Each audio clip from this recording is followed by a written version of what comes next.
I'll die, but I'll never stop drinking. For 15 years, farmer Datta Bard lived by these words, until one day, his wife's farm inspired him to change his life forever. In Sherewadi, a tiny village in Sangli district, alcohol addiction had torn apart Datta and Pushpa Bard's home. वेळोवेळी असं विचार यायचं, बाबा ह्यांना काय कमी जास्त झाल्यानंतर आम्ही मुलाबाळांनी काय करायचं, कोणाकडे बघायचं. Forced to make ends meet alone, Pushpa joined a women's farmer group working with Pani Foundation. Her husband mocked her, but she dared to farm differently, scientifically.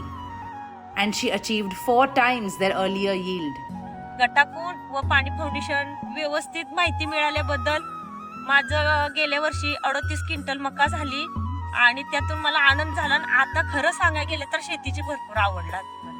Her hard work did the impossible. It inspired her husband to find a new purpose, a new direction in life. त्या दिवशी पटलीला शेवटचा रामराम केला, कारण फक्त एकच होतं की माझ्या बायकोचं मकेचं पीक. मका मोडताना सुद्धा ती म्हणले की आता काय मी व्यसन करणार नाही, आता शेतामध्येच मी लक्ष देईन.